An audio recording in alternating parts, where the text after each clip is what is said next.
Empezamos rapidito. Nosotros tenemos hoy la última sesión de clase del diplomado. Nosotros tratamos el tema, el modelo educativo vigente, y es un tema interesante. Es un tema que puede parecer inane, sin duda, si lo tocas solamente de manera superficial.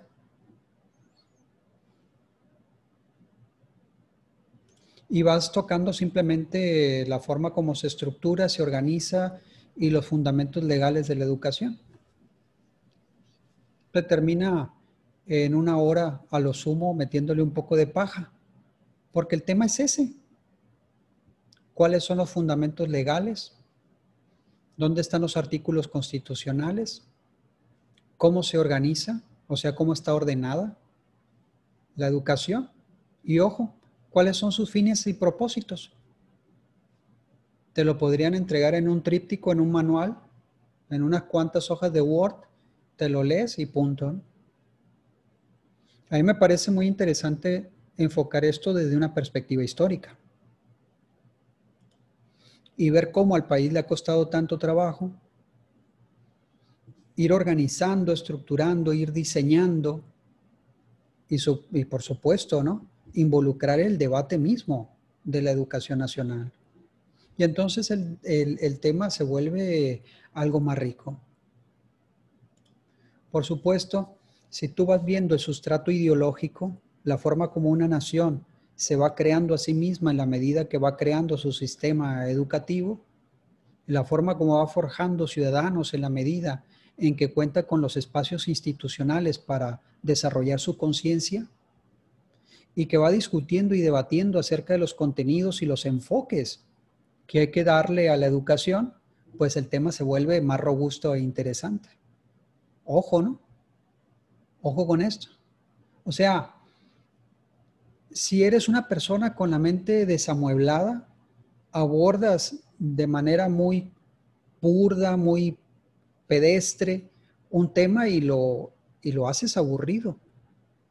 Si encuentras la manera de desarrollar las aristas, profundizar y poner en perspectiva una cuestión, puedes encontrar los elementos que lo hacen interesante. Ojo, y lo hacen trascendente, ¿no? Yo le digo que sin un sistema educativo es difícil hablar de un país. Yo pienso que esto tenemos muchos siglos de comprenderlo. Las revoluciones sociales, las revoluciones políticas, siempre pasan por reformar el sistema educativo. ¿Por qué razón? Porque abandonar un viejo régimen y consolidar un nuevo régimen político, económico, social, pasa por desarrollar una mente diferente en el ciudadano. Por eso la Revolución Francesa estaba tan preocupada por reformar su sistema educativo. Y por eso en el siglo de las luces los intelectuales estaban tan preocupados de sacar a la gente, a los siervos, a la gente común, que no tenían derechos reconocidos, que vivía una sociedad de privilegios. Le interesaba tanto sacarlo de la ignorancia y la superstición, y entonces pensaban en la necesidad de un sistema educativo. O sea, el avance histórico de los pueblos pasa por el desarrollo de un sistema de instituciones en el cual se desarrolle intelectualmente las personas y se forje una mentalidad diferente. México no es la excepción. Nosotros vamos viendo periodo tras periodo de la historia de México cómo el debate acerca de lo que somos, acerca de lo que aspiramos ser, pasa siempre por la institución educativa. Y ojo, porque como les dije la clase pasada, nosotros vemos sedimentos. Cuando somos conscientes del proceso histórico, vamos viendo los sedimentos, los sustratos formativos que son historia y que van impactando obviamente en el perfil mental de las personas que pasamos por el sistema educativo mexicano. O sea, toda esa historia va internalizándose y se va convirtiendo en la mente y la identidad de una sociedad. Nosotros hemos sido influidos por enfoques, teorías, prácticas que han venido desde el exterior, pero siempre han sido refuncionalizadas en el contexto y la propia experiencia del maestro mexicano. Yo creo que hay eventos sumamente relevantes que han impactado, que han cincelado de manera más profunda a la escuela mexicana y que son enteramente endémicas, locales. La Revolución Mexicana es un proceso original. Quiero decir que es un proceso creativo que le va dando perfil al maestro mexicano. Nosotros no seríamos lo que somos sin la escuela rural, sin el pasado cardenista y la forma como se fue formando una escuela realmente nacional, realmente gratuita, pública y laica, sin ese proceso revolucionario.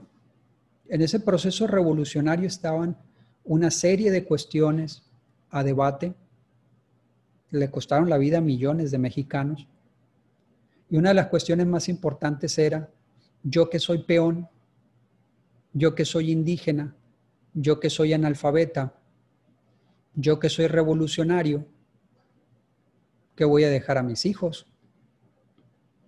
Y entonces era claro que la educación era un elemento fundamental de justicia social. Yo soy peón, yo soy campesino, yo soy iletrado, yo soy un analfabeta, pero mi hijo no tiene por qué serlo. Y ojo, porque de esa conciencia popular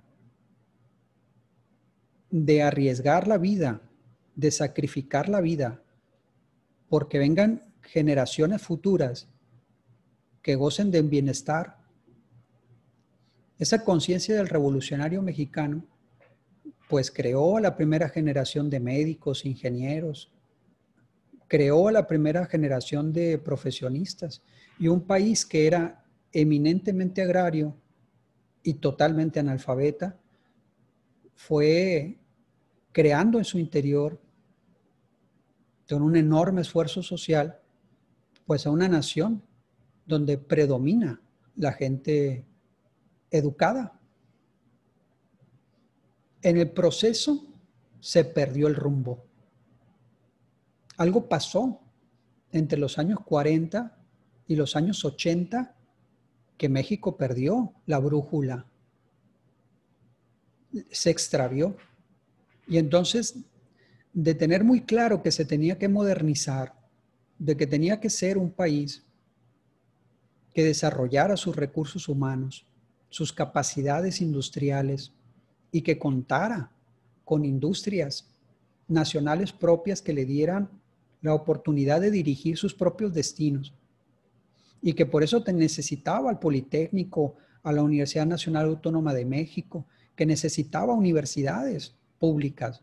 De repente no tuvo claro qué era lo que tenía que hacer. Incluso nosotros hemos tenido que padecer políticos. Le voy a conceder darles el nombre de políticos. Para mí no son políticos. Son fenicios de la política. Se sirven de la política, ¿no? Hemos tenido que tolerar a políticos que dicen incluso que la revolución no tuvo la importancia que tuvo, que Porfirio Díaz era en realidad un viejecito, pues, de bufanda y bastón, ¿sí? Entrañable, un viejito muy respetable, y que de hecho deberíamos de entregarnos a los brazos de los gringos, ¿no? Hemos tenido que tolerar esa clase de políticos entreguistas, sin orgullo, sin patriotismo, en el cinismo, ¿no? Y en el extravío de la conciencia nacional. Todavía hay gente que le dices: oye, si nosotros en Sinaloa nos uniéramos con Estados Unidos, y suspiran, no pueden reprimir el suspiro. No, nosotros debemos de recuperar el espíritu nacionalista, el orgullo nacional, la conciencia patriótica y entender que ser un país soberano, ojo, ¿no? Porque incluso hubo filósofos de Facebook que quisieron discutir sobre la naturaleza de la independencia mexicana. Y dijeron, pero ¿cuál independencia? Calma tus impulsos, ¿no? O sea, la política y la decisión soberana de ejercer un presupuesto, de diseñar políticas, de invertir, trazar proyectos económicos, eso nadie nos lo puede quitar. Sin duda que caemos en la esfera de influencia de Estados Unidos. Y claro que padecemos una jaula, ¿sí? Diplomática, política, de política exterior, como bien dice el maestro Jalife Rame, pensador mexicano de políticas de relaciones internacionales, que yo creo que es un hombre que no se le ha dado todo el reconocimiento merecido, que dice estamos en una jaula geopolítica en México, pero eso no quiere decir que nos derrotemos. Eso no quiere decir que nos entreguemos a los brazos de los gringos. Y perfectamente claro queda que somos un país bajo acoso, somos un país acosado, pero somos un país que tiene un enorme potencial. Lo que tenemos que hacer es recuperar el orgullo, la conciencia nacional, que ha venido siendo desmoronada, ¿sí?, por una clase política entreguista, apátrida, corrupta, y por una clase empresarial parásita, que no desarrolla empleos, que no desarrolla tecnología, que no desarrolla procesos, sino que vive estirando la mano para que el gobierno corrupto le dé dinero. Nosotros tenemos que cambiar todo esto y entonces hacer de la escuela la herramienta clave para salvar, para recuperar la conciencia nacional. Pero nosotros no podemos estarle diciendo a los niños, ojo, porque es parte del modelo educativo. Ahí está en la Constitución. Para quien crea que me estoy extraviando, no, ahí está en la Constitución. Yo se los leí. No podemos estar nosotros diciéndole a los niños, amen a su país, amen a su patria, respeten los símbolos patrios, siéntanse orgullosos de ser mexicanos, cuando tenemos un gobierno que no lo siente y que es un gobierno pervertido que se lleva entregando el territorio nacional a extranjeros. Si queda alguna duda, les hablé del caso de los fideicomisos. Un gobierno que toma miles de millones de pesos y se los entrega a la empresa Volkswagen en nombre del desarrollo científico de México. Y se disculpe, señor Enrique Peña Nieto, ¿usted cree que México puede ayudar en algo a la tecnología alemana del automóvil y le entrega millones de pesos a Volkswagen? Eso es corrupción. Usted le entrega millones de pesos a Bimbo y le entrega millones de pesos a las tiendas Oxxo para que le den ese dinero por la puerta de atrás. Y ellos se queden con un porcentaje de ese proceso corrupto. Hay que leer las noticias y ver el estado en el que nosotros nos encontramos, producto de votar a pícaros y soportar gobiernos ilegítimos. Nosotros no podemos estar desarrollando la conciencia nacional y patriótica en los niños y tener políticos en puestos públicos que están pegándole al país con un wingo y una pala, destruyéndolo. No, tiene que haber coherencia. Y por eso les digo, cuando hablamos de modelo educativo, no hablamos de las escuelas. ¿Cómo enseña el maestro? Ahí está el modelo educativo. No hay que dejarnos engañar. El modelo educativo es lo que prevalece socioculturalmente. en el concepto de educación que tienen las personas, que tenemos todos como sociedad. Es la sociedad educada y son todo el entramado de instituciones que actúa coherentemente en el desarrollo del país, en el desarrollo social, en el desarrollo cultural, en el desarrollo histórico del país. Eso también forma parte del modelo educativo. En la coherencia que existe entre las instituciones para desarrollar a un futuro mexicano. Si no hay esa coherencia, ojo, la educación empieza a fracasar. Y eso es lo que llamamos nosotros fracaso educativo. Cuando las instituciones no actúan de manera sincronizada para desarrollar los propósitos que tiene y las obligaciones, los compromisos que tiene la educación. Por eso sería bastante válido que cuando un maestro es señalado de ser el culpable del fracaso educativo, dijera, a ver, momento, ¿me apuntas el dedo a otro lado?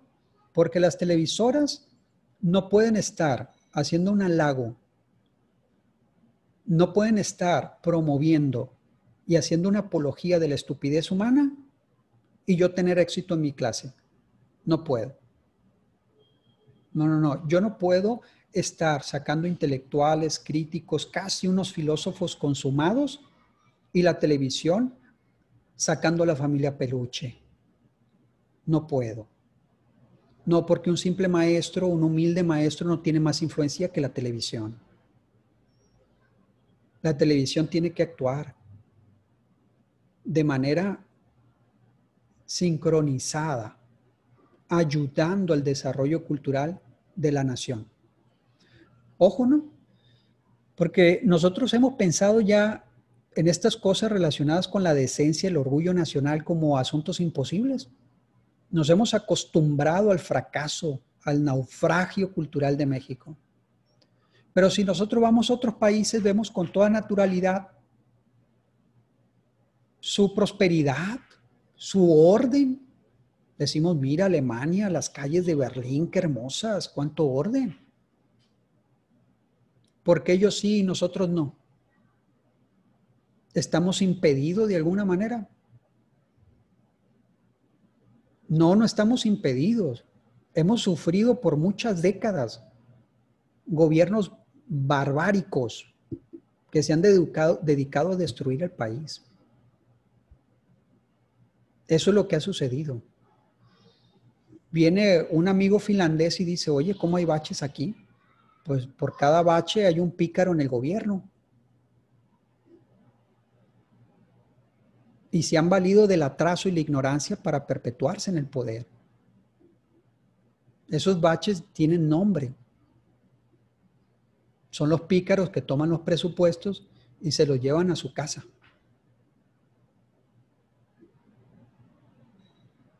Nosotros vemos el orden, ¿sí?, de otras naciones, la belleza de sus ciudades y la conducta de las personas que se ponen en fila, que te otorgan un permiso para pasar, que son gentiles, que son gente educada, que es gente con una cultura general, ¿sí? Y entonces vas a ver la televisión que ellos ven. Vean un programa de televisión de Alemania. Dices, bueno, yo no sé alemán.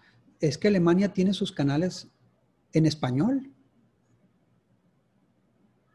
Vean cómo los alemanes informan a sus ciudadanos. Una noticia común como la que tú ves en televisión aquí en México, en Alemania,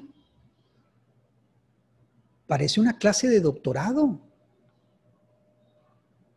Ahí me tocó ver una clase, perdón, ya ven, me he confundido.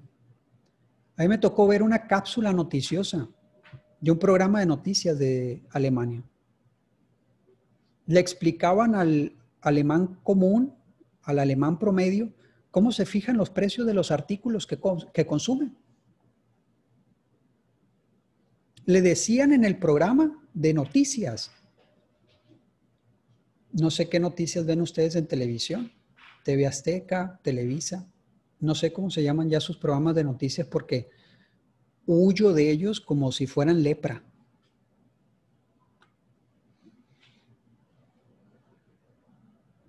Está mal, pero yo me informo de otra manera, pues. Vayan a los canales alemanes en versión en español que pueden encontrar en YouTube. Ahí pueden ver Deutsche Welle, DW, que es un canal alemán público de noticias que tiene su versión en español.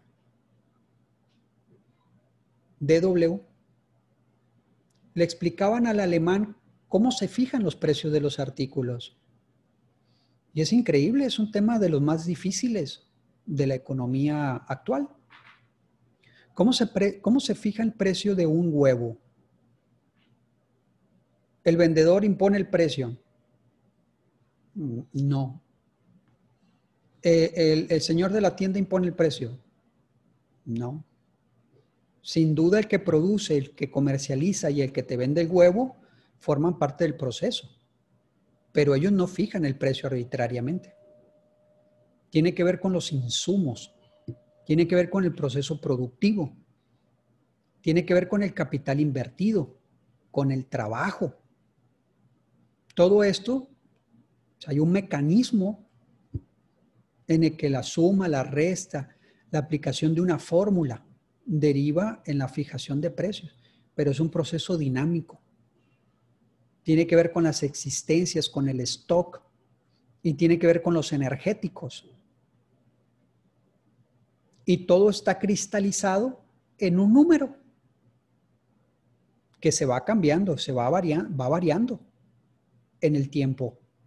Eso es lo que llamamos inflación.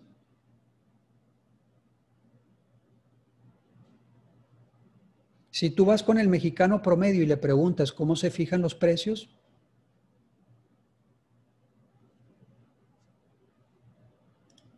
quizá ni sepa de qué estás hablando. Y allá un alemán común, promedio, ve la televisión y le están explicando cómo se fija, de dónde vienen, cómo se producen y finalmente cómo se establecen los precios que él tiene al momento de coger los productos en el supermercado. O sea, es un simple programa de televisión que está propiciando el desarrollo del criterio y el conocimiento del consumidor alemán. Y aquí le preguntamos a cualquier persona, oye, esa pantalla plana que compraste en Walmart, ¿cómo se fija el precio?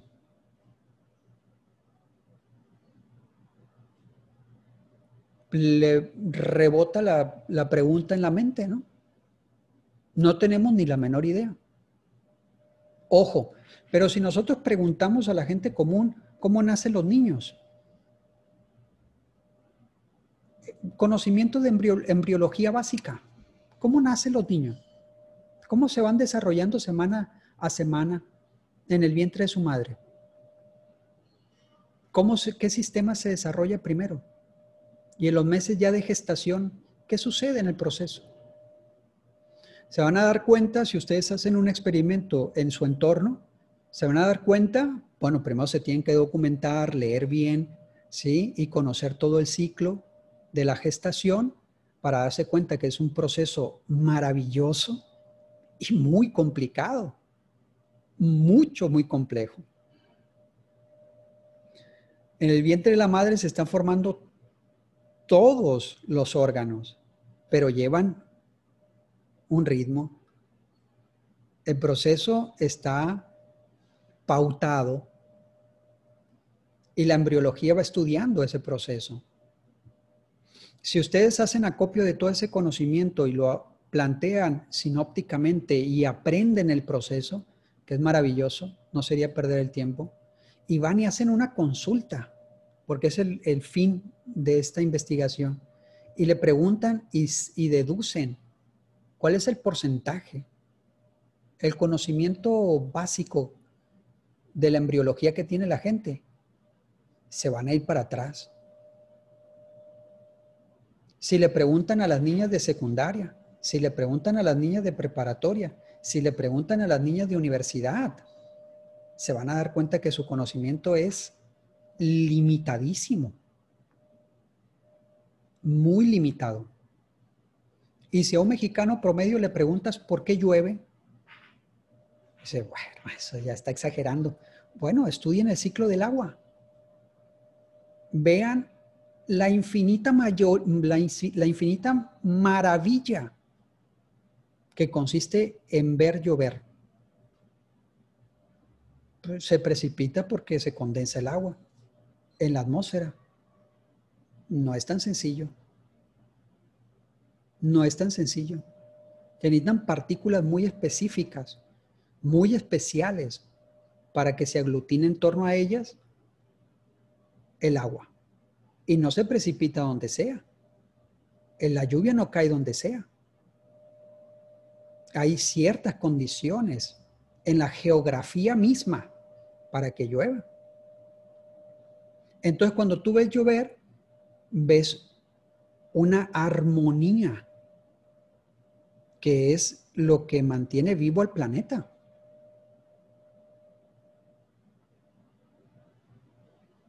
O sea, cómo la vida misma se asegura de los propios ciclos de su expansión. Es un planeta vivo. Y la lluvia es testimonio de esos ciclos. Si tú vas, haces ese estudio, lo planteas sinópticamente y lo comprendes plenamente, y vas y haces la consulta a la gente que te rodea, te vas a dar cuenta que su conocimiento acerca del ciclo del agua y concretamente el fenómeno de la lluvia es muy escaso. Saquen el tema que quieran. Y después, ya que tengan esas dos investigaciones con 15, 20, 30 gentes, y tengan más o menos ¿cómo llamarlo? Una muestra del estado de la cultura a su alrededor. Vayan y vean la televisión. Vean los contenidos que ve la gente en la televisión y los contenidos que consume de la radio y de la prensa y de internet. Hasta hace poco yo revisaba las estadísticas de lo que consume el mexicano promedio en internet. Dice, el mexicano está dejando de ver Televisa. Qué buena noticia. Porque es una empresa que se ha dedicado a destruir la mente de los mexicanos. Y el mexicano está tendiendo a consumir en internet. Libremente, abre cualquier página, consume los contenidos que guste, cuando guste y cuanto guste. Considerando que solamente 4 de cada 10 casas en México tiene internet, una presencia en internet muy chiquitita, pero ya hay un porcentaje considerable que entra en el registro, que se están desconectando de Televisa y que están pasando a internet. Y ojo, porque todo se registra en internet, todo se registra, todo queda guardado y se crean mapas de los recorridos que tú haces y toda la población hace. ¿Qué es lo que vemos en internet los mexicanos? Agárrense de algo, ¿eh? Lo que más consume el mexicano en internet son páginas de deportes de Televisa. Y dices, ah, caray, ¿qué broma es esta? Apagas la televisión de Televisa y vas a internet y prendes la página de Televisa. Lo voy a decir lo más cortésmente que puedo, ¿no? Lo voy a intentar. Si ofendo a alguien, me disculpa. Dice el maestro, hizo un gran esfuerzo por no ofender a nadie. Es como liberar a un esclavo. Es como abrir con una llave el grillete a un esclavo. Corre, da vuelta a la manzana y vuelve y se pone los grilletes él mismo. Dice, oye, pero no te había liberado. Sí, pero no quiero ser libre. Corrí una manzana y te extrañé y me vine a poner otra vez los grilletes. Dice, madre mía. Es como liberar a un esclavo y que venga y se ponga los grilletes por cuenta propia. Es grave porque yo les he señalado y se los puedo demostrar de que Televisa ha sido pieza clave para la destrucción de la cultura nacional. Y entonces, si tú tienes la opción de disfrutar de otros contenidos, tienes un enorme abanico de contenidos, porque entras a internet y dices, ¿cómo llueve? ¿Por qué llueve? Vas a encontrar programas animados, vas a encontrar muchos documentos y vas a terminar con un montón de problemas en la cabeza.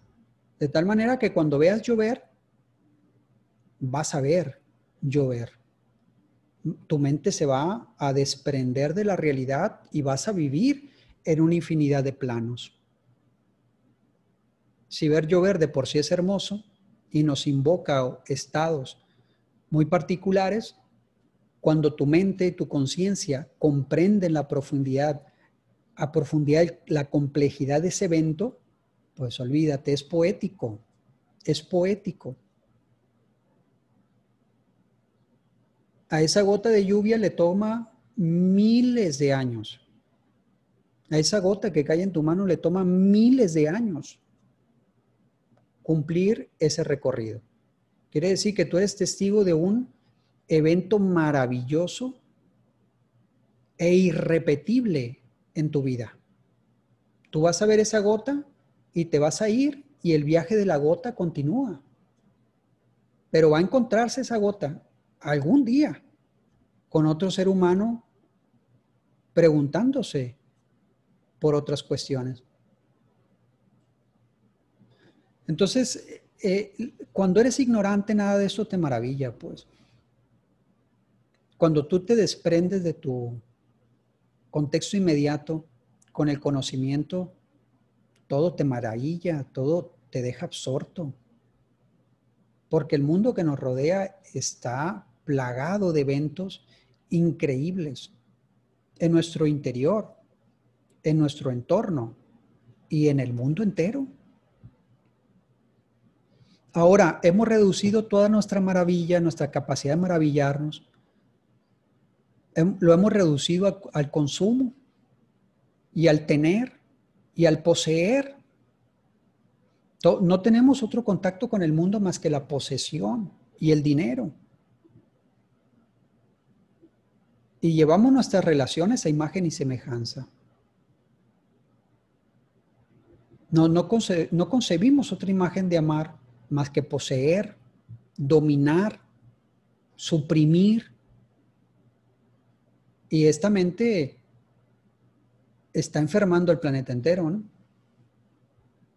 Ojo, porque el modelo educativo vigente no ha calado, no se ha fijado la meta, porque sería destruido el modelo educativo si se fijara la meta de crear a los niños que cambiaran este sistema.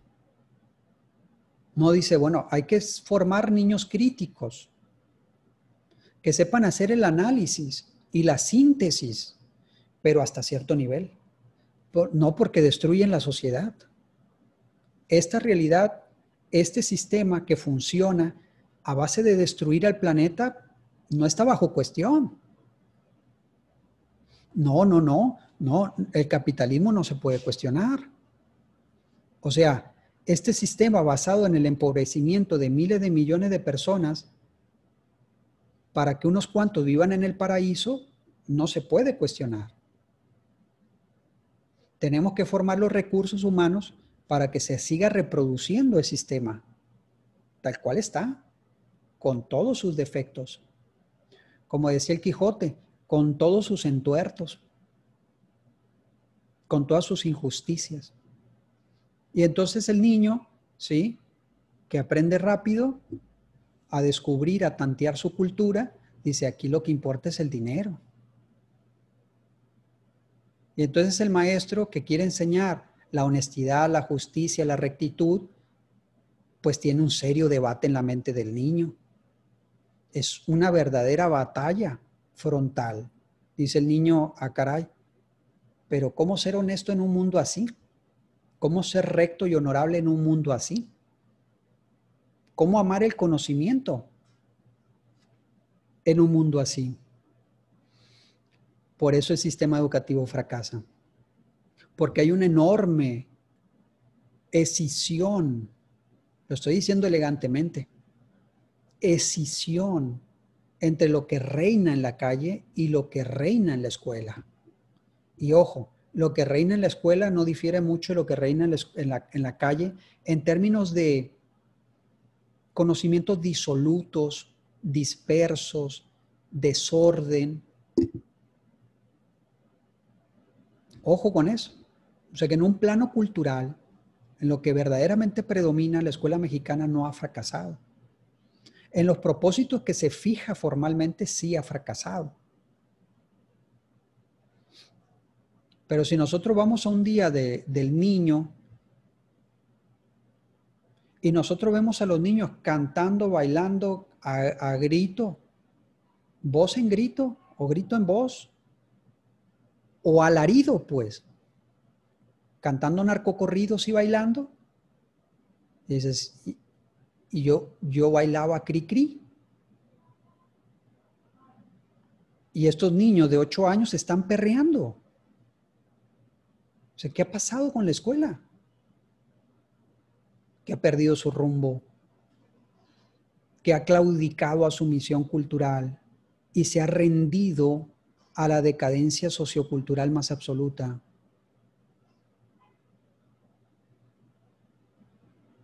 Un niño que ve las noticias,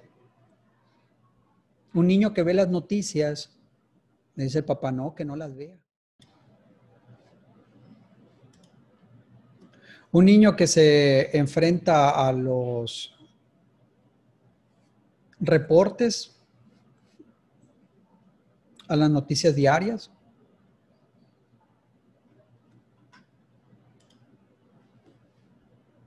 entra en colisión, entra en una verdadera colisión. La escuela le dice, respeta los semáforos. El rojo es para que detengas tu auto.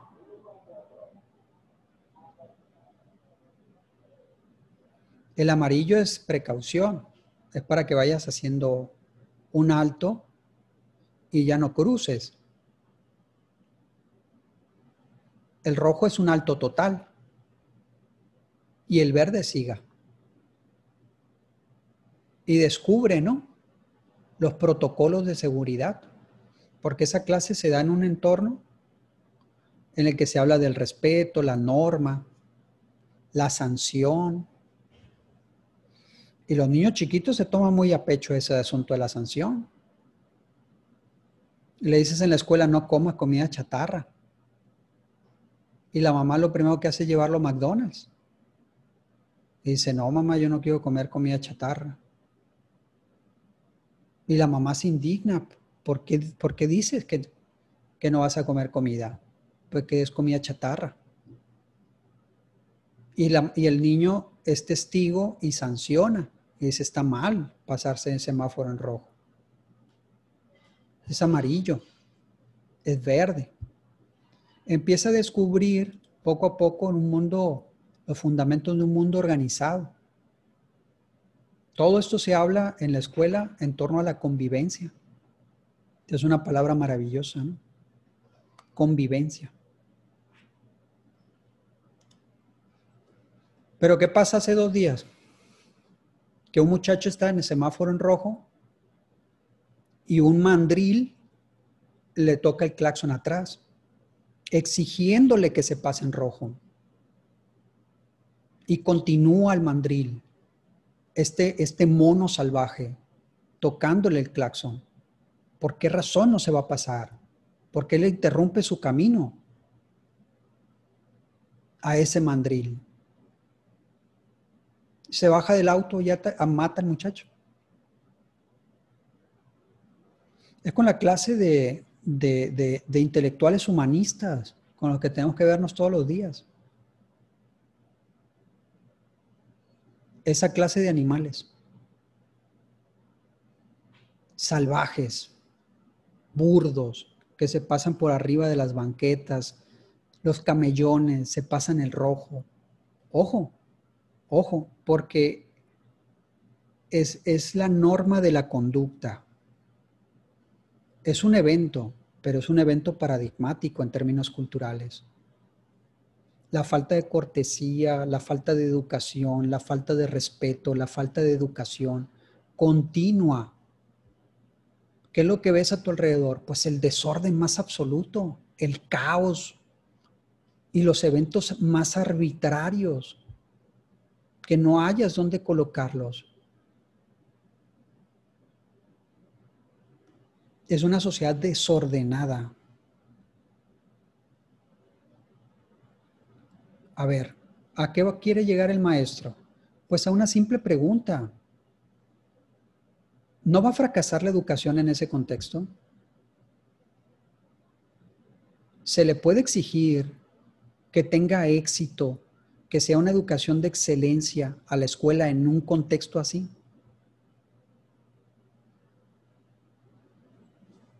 El maestro es la viva imagen del Quijote de la Mancha. Va contra esa realidad con su lanza y termina humillado en un mar de patas de oveja. Lo agarra el molino y lo deja mareado. Le da una paliza a un molino. El maestro que se opone, se resiste, tiene que tener una resistencia granítica, tiene que tener una convicción y tiene que imponerse a este trabajo de Sísifo que parece a veces inútil. El principal trabajo que tiene que hacer es consigo mismo. Es un trabajo formativo. Tiene que trabajar con su educación.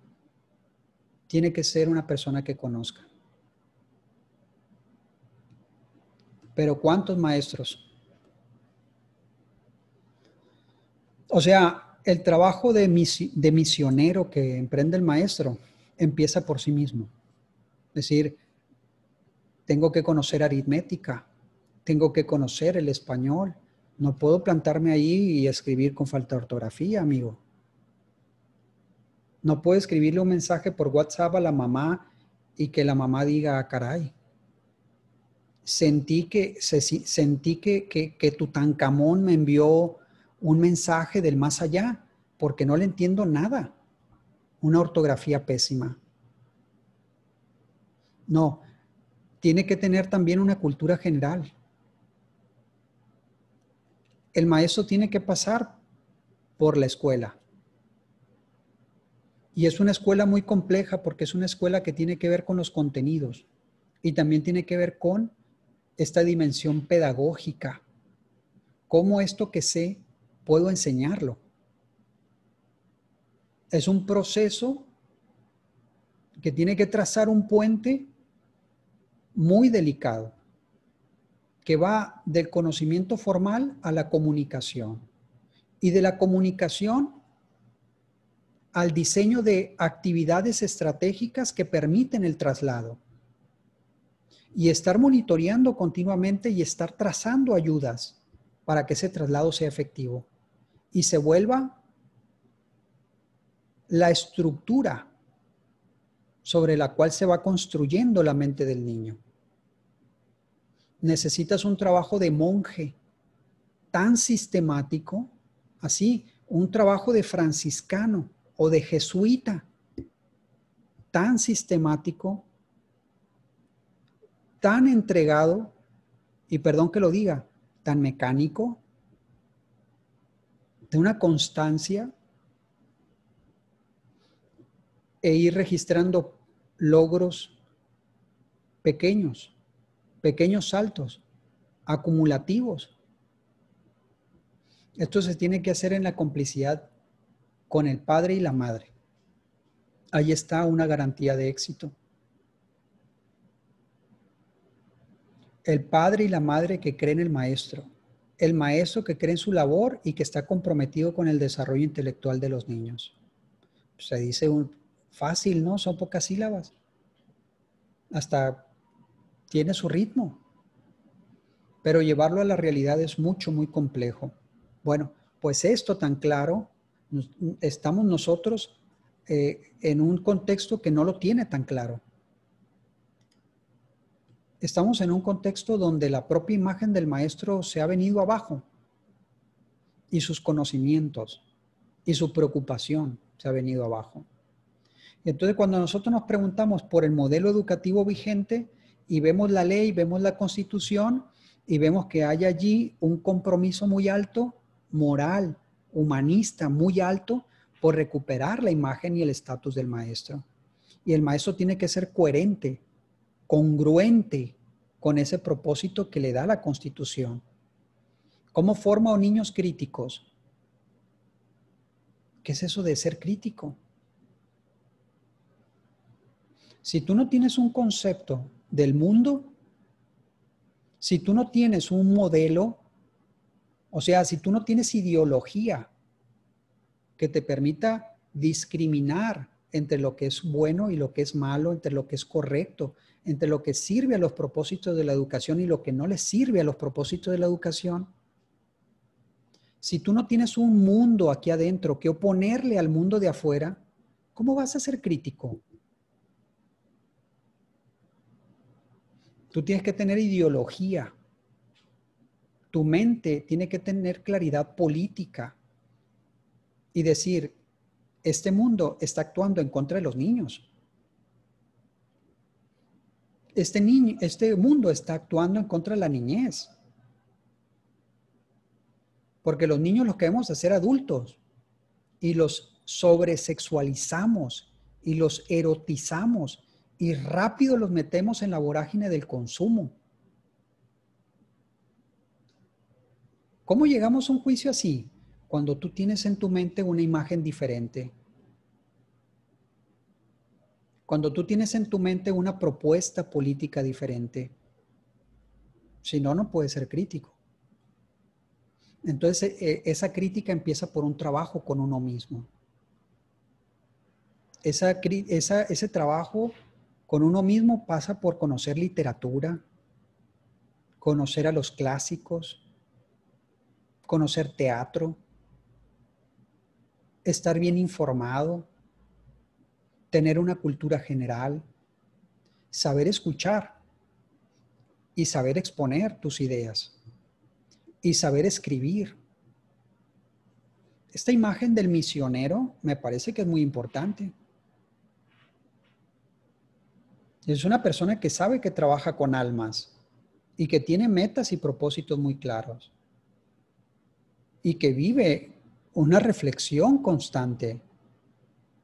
¿Cómo puedo hacer a mis alumnos lectores? ¿Cómo puedo darle elementos para que vayan sabiendo la composición, la escritura? ¿Cómo puedo hacerlos que se preocupen por un tema? Yo recuerdo la actividad, fui testigo de una actividad en un kinder en el que a los niños se les hablaba de los ornitorrincos. Se les hablaba un poquito de la clasificación extraña que tiene el ornitorrinco. Se les mostraba imágenes, videos del ornitorrinco y pintaban al ornitorrinco. Es un animal maravilloso, es un animal místico y dificilísimo de clasificar y muy peligroso. Muy peligroso. Porque tiene una punta venenosa, oculta. Y como es tan apapachable, algún curioso va y lo apapacha y lo mata el animal. Entonces a los niños les pareció muy misterioso, mágico el animal ornitorrinco.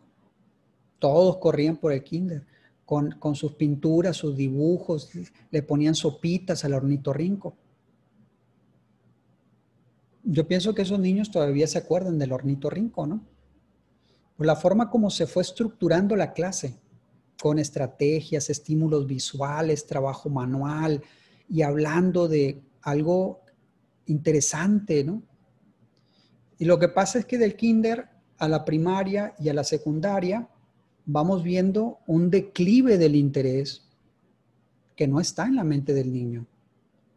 Está en la mente del niño, está en la formalidad de los conocimientos y está en la forma como organizamos la actividad, que se va haciendo más plana, se va haciendo más gris, se va haciendo menos estimulante. Nosotros lo vemos en las planeaciones mismas. Vemos las planeaciones del kinder, yo los invito a que lo vean. Y busquen videos de maestras dramatizando, ¿sí? Cómo dan clases con todo su cuerpo.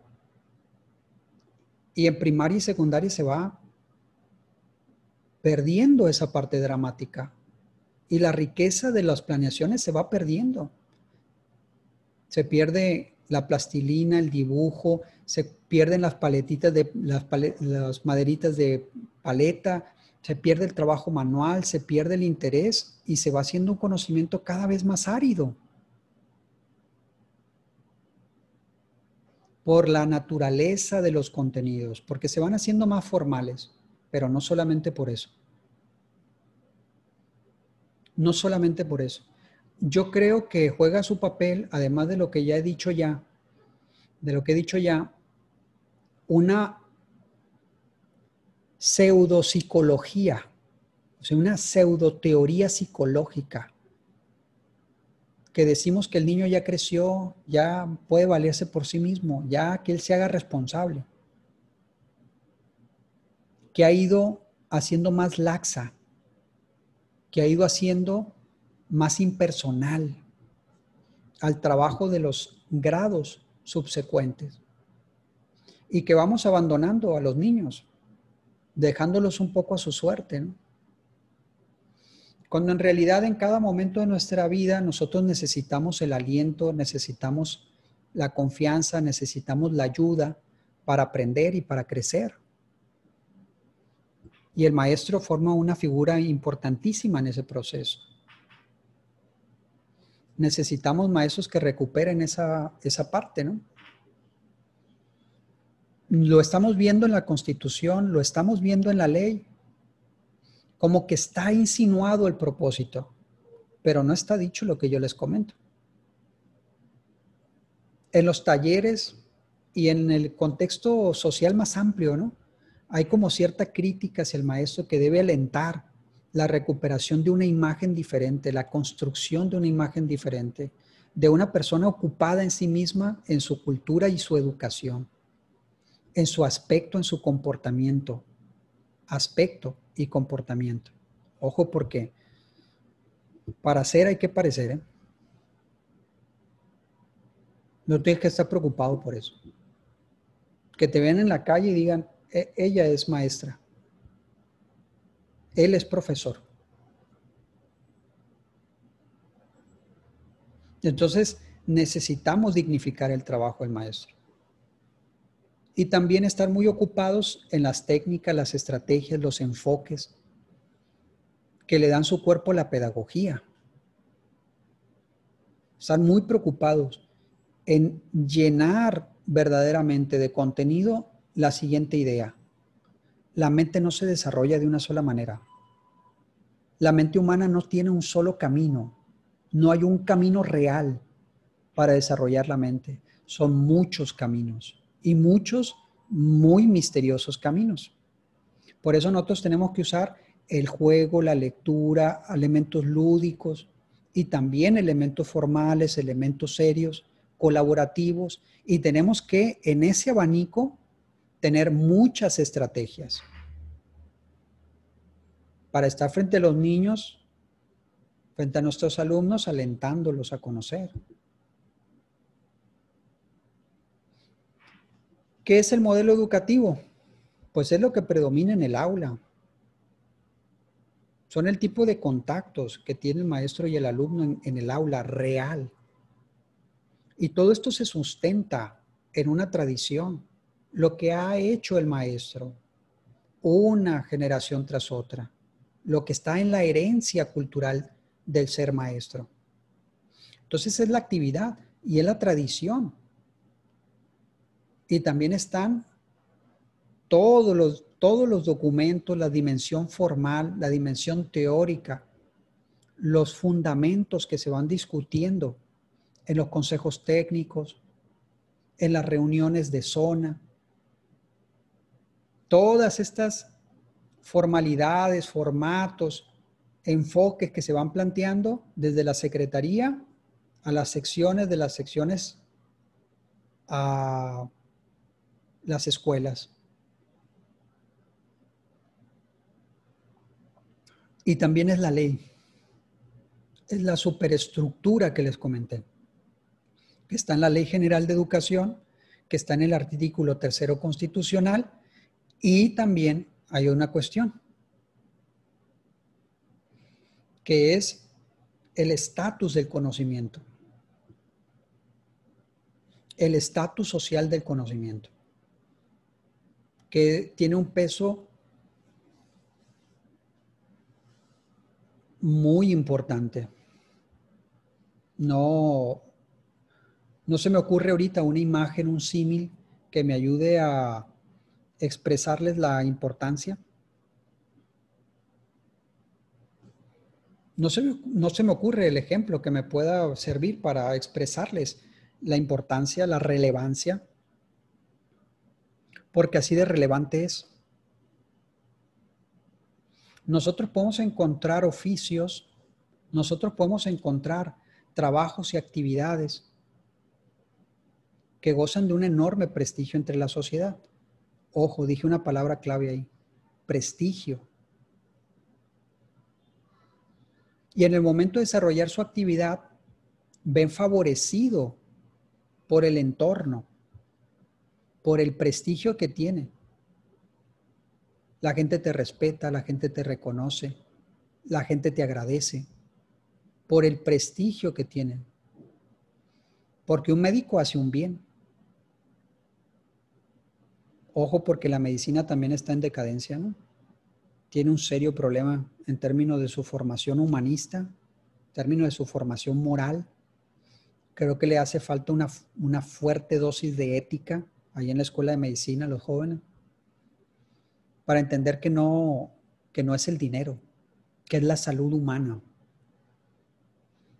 que no es el dinero, que es el bienestar social y que la salud no es la medicina, que la salud es el universo integral del ser humano. Porque hay personas que enferman de tristeza, de melancolía, que somatizan. Entonces te vas dando cuenta que la salud no es un asunto de medicinas. Es el universo entero en el que vive sumergido el ser humano. Le hace falta mucho esa dimensión ética y moral a los jóvenes de medicina. Pero al maestro también.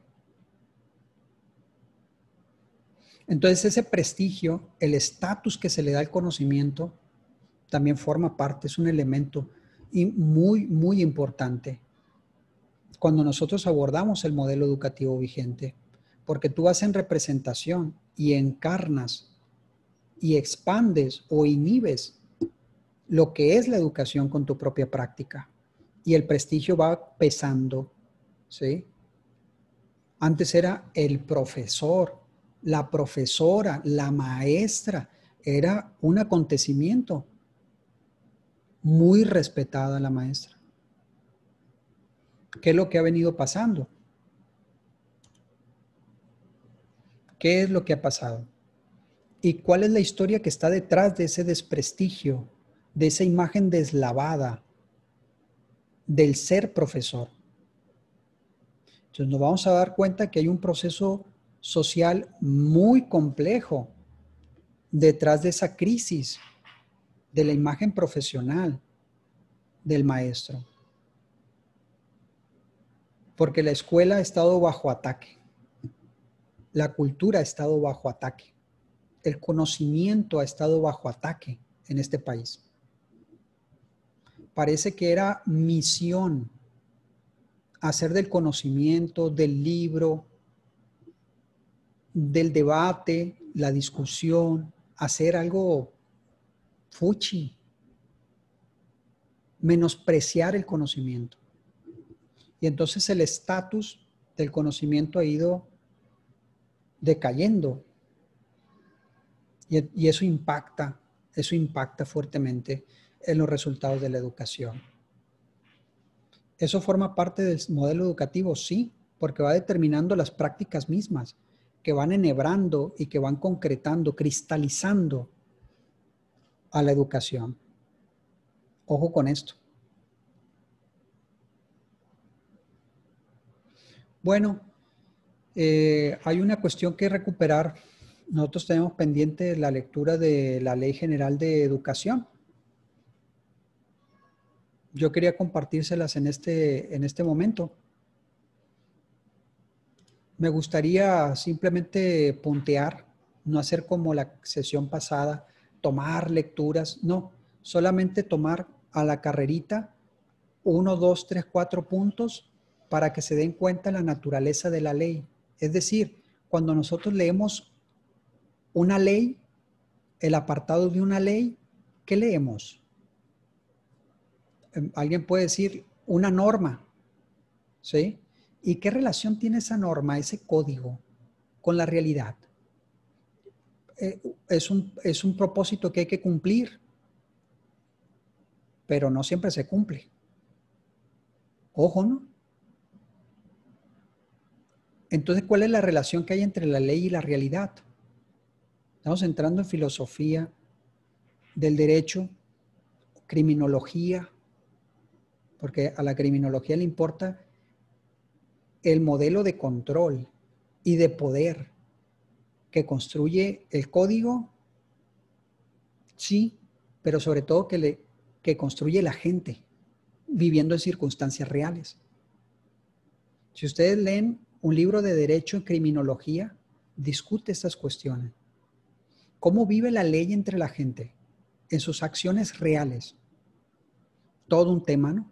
Bien, pues ¿cómo vive la Ley General de Educación en la práctica de un maestro real? Un tema para una tesis muy interesante, ¿eh? O sea, sería una tesis de doctorado en educación con un perfil de criminología. O sea, cómo el artículo 3 y cómo la Ley General de Educación vive en la práctica cotidiana del maestro. Yo voy a puntear algunas cosas y nosotros vamos a ir viendo cómo vive esto en la realidad cotidiana del maestro. Si nosotros vemos aquí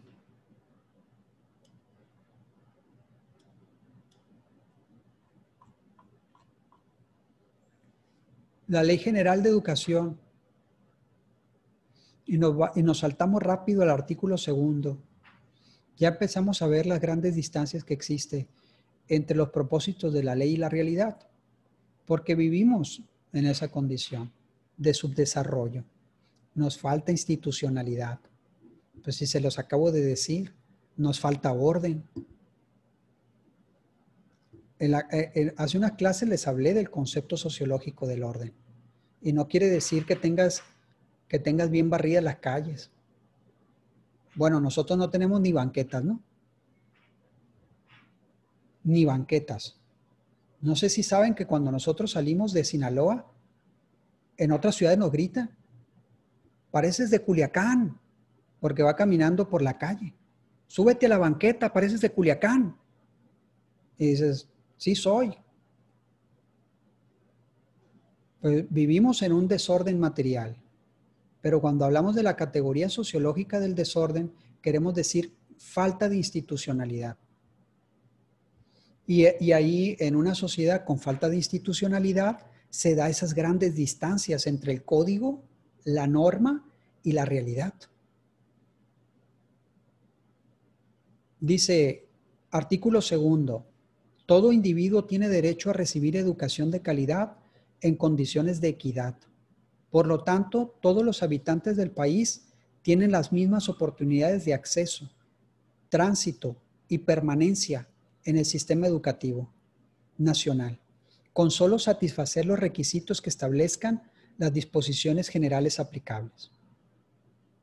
Esas disposiciones, esos requisitos tienen que ver con edad y tienen que ver con cumplimiento. ¿Sí? Tiene que ver con edad y con el cumplimiento de cada grado escolar. Tiene que ver con la promoción. ¿De acuerdo? Entonces, una persona, ojo porque esto forma parte del modelo educativo vigente, el orden y la jerarquía, la organización jerárquica que tiene el sistema educativo. Nosotros sabemos que tenemos un nivel preescolar y hay requisitos para ingresar y hay requisitos para ser promovido y hay requisitos para pasar al siguiente nivel. Está en la Ley General de Educación. Por eso es importante la ley.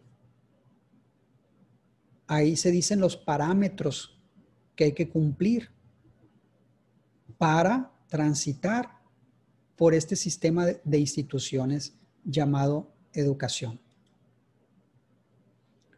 Se pasa de preescolar a primaria. Y ojo porque lo obviamos, pero otros países no tienen este orden. Nosotros hablamos de la primaria menor y hablamos de los primeros 3 años. Primero, segundo y tercero. Y hablamos de primaria mayor. Hablamos de cuarto, quinto y sexto. Y ahí se acaba un ciclo. Un nivel se cierra. Ojo, y tiene sus contenidos. Y tiene sus procesos de evaluación. Y tiene sus enfoques y tiene sus teorías psicológicas muy características. Tiene sus calendarios. Tiene sus ritmos. Y entonces pasas a otro nivel. Está organizado de otro modo.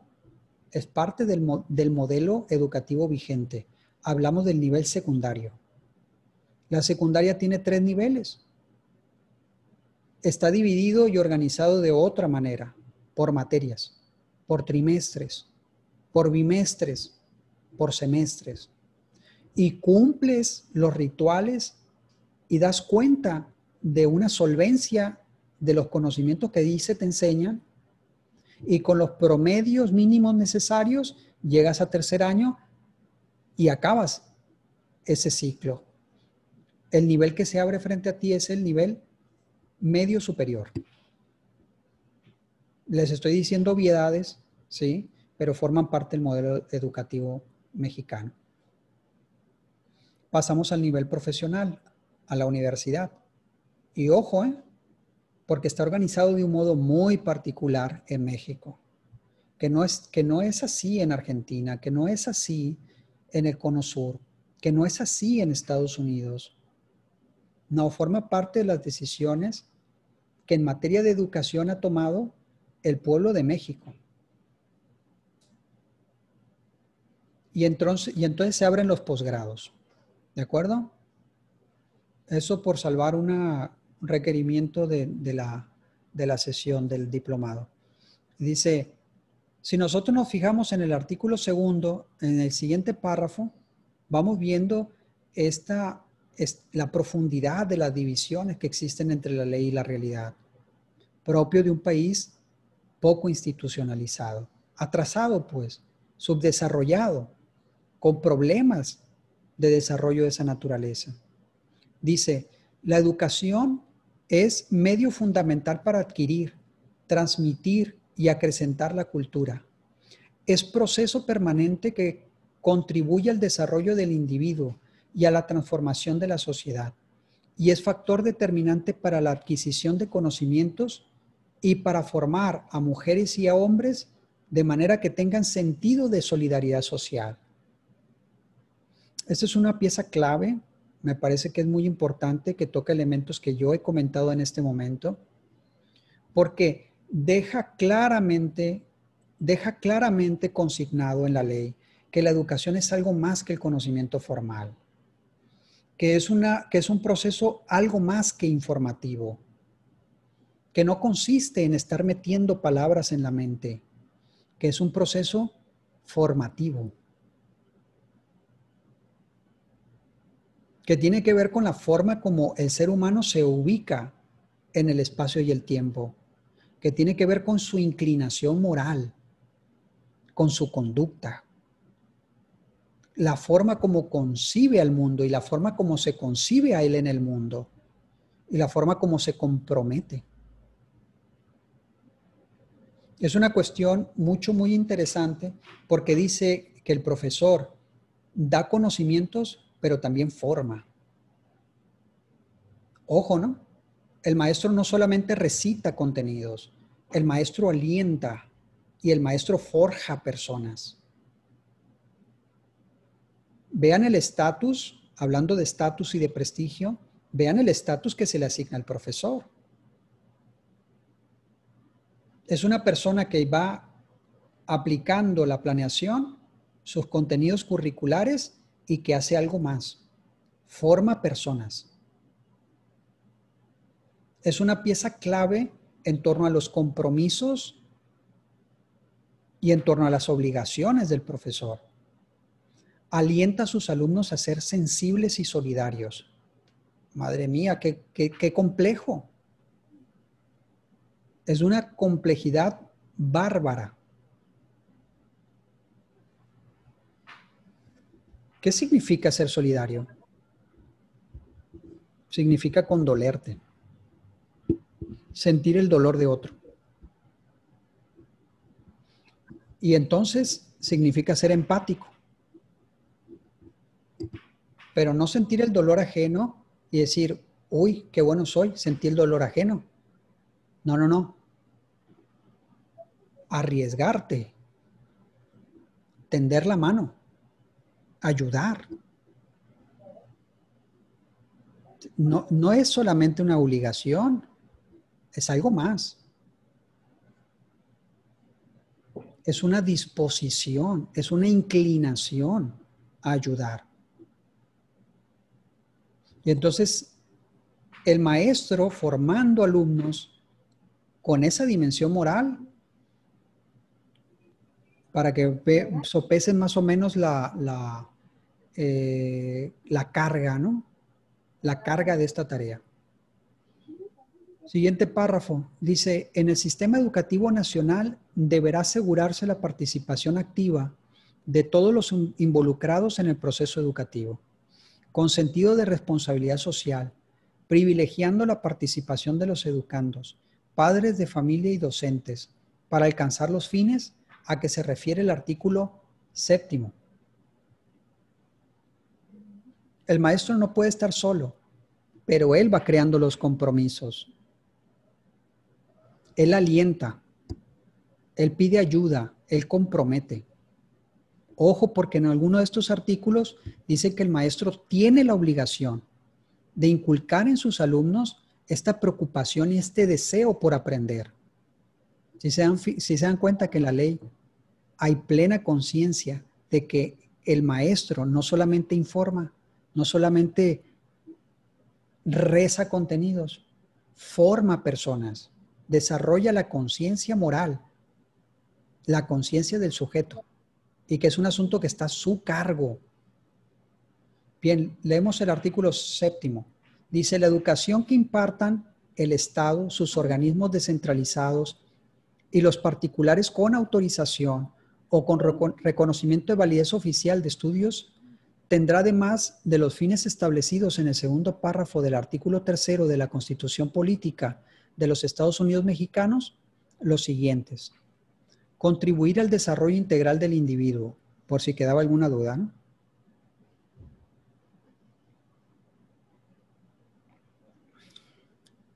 Contribuir al desarrollo integral del individuo para que ejerza plena y responsablemente sus capacidades humanas. No se queden con la noción, aprendan el significado de esta idea. ¿Qué significa desarrollo integral?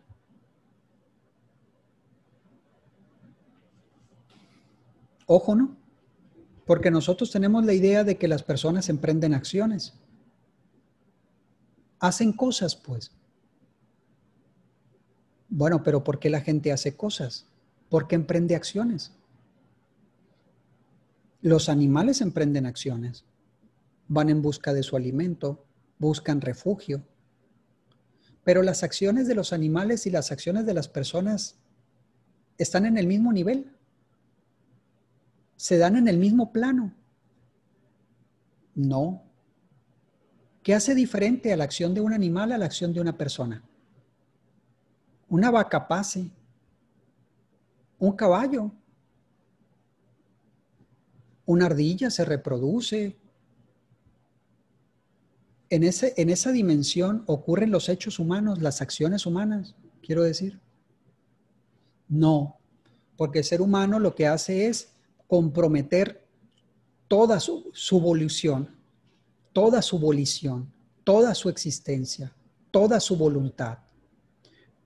Y la actividad humana tiene un distintivo importantísimo, que sin las ideas no vemos una acción articulada, con sentido, con orientación. La actividad humana empieza desde el interior, compromete su pensamiento y sus músculos y va buscando metas y propósitos. Como les digo, la acción humana no se da en el mismo nivel que la acción de los animales. Ojo, porque allí hay un concepto muy interesante que es el concepto de necesidad. Nosotros hablamos de la necesidad humana para abordar y casi para cerrar en el mismo movimiento la discusión, el debate en torno a la actividad y su naturaleza. La actividad humana es una actividad con sentido, que se da en un contexto público, en un contexto social, que le da su estructura y su significado. Entonces la actividad humana compromete la volición y la conciencia. Entonces nos vamos a dar cuenta de que las necesidades humanas no son las necesidades que encontramos en otras especies. Las necesidades humanas son necesidades espirituales, necesidades subjetivas. Claro que necesitamos tomar agua, alimentarnos, necesitamos cubrir necesidades vitales, pero las necesidades del ser humano no se paran ahí. Son necesidades que involucran el juicio estético, el recreo de la mente, los elementos lúdicos que causan prurito y placer. No es la reproducción, es el erotismo. Entonces, los actos humanos se dan desdoblados en un nivel superior. El hombre no se sacia con la comida, no brinca como un animal al plato y devora el plato. No, el ser humano posterga el hambre y hace de la preparación de los alimentos un arte, que es el arte culinario. La cocina, por cierto, la mexicana mundialmente reconocida, ¿no? Por su variedad, riqueza y porque la comida mexicana entra por los ojos. La cocina es la presentación, es el color, es el olor. No caemos como bestias en una res y le mordemos las piernas. No, no porque las necesidades humanas son espirituales, son estéticas, ¿no? Bien, voy a ver si tengo la oportunidad de redondear todo esto, ¿sí? En este momento. Voy a ver si me alcanza el tiempo. Nosotros vamos a poner todas estas cuestiones a la luz de un tema que es el modelo educativo mexicano. Todas las cosas que hemos discutido, teniendo en cuenta que la educación, la escuela, la actividad escolar se inscribe en un contexto social más amplio, que está históricamente organizado y determinado. Nosotros vamos a hacer un ensayo en el que planteemos esta reflexión. Vamos a decir, ¿cómo está organizado el sistema educativo mexicano? El sistema educativo mexicano ha costado un enorme esfuerzo histórico por construirlo. Y entonces nosotros hemos ido creando, hemos visto a bien construir un nivel preescolar, un nivel primario, un nivel secundario, en el que vamos dándole mayor rigor y mayor formalidad según se va cumpliendo cada etapa. Está sustentado en el artículo 3 constitucional, que dice que todos los niños mexicanos tienen que tener una educación. Es una obligación. ¿De quién? Una obligación de la sociedad mexicana, de padres, de niños, de autoridades, de profesores. La Constitución lo señala y hay una ley general que lo avala y lo hace práctico. Nos dice allí que el maestro no solamente debe rezar contenidos, el maestro tiene que formar de manera integral al niño mexicano. ¿Y qué significa esto? Que tiene que hacer de él un niño de bien, un niño sensible, un niño crítico, pero también un niño solidario. La ley lo señala, pero ¿qué pasa en la realidad?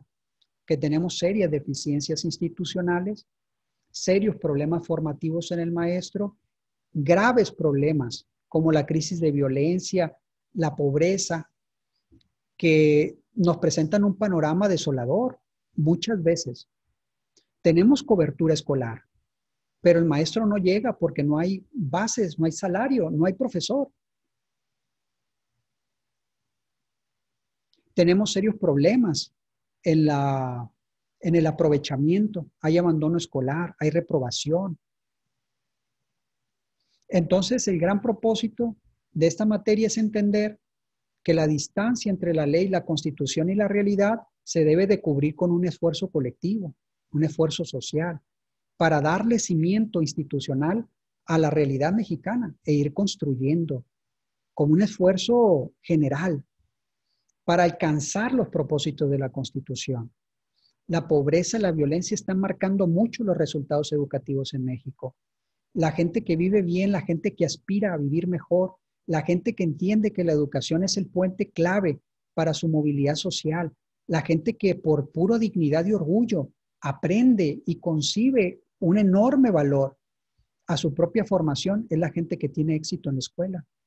Los padres que alientan, los maestros que se comprometen en ese sentido, es lo que construyen y sacan adelante los propósitos que le tiene asignada la Constitución a la escuela.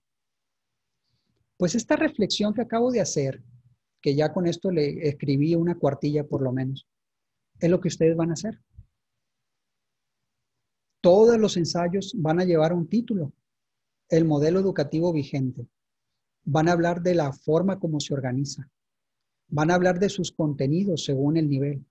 Van a hablar de la ley y la Constitución. Y van a hablar de la terca realidad que lacera, que lastima los propósitos de la educación.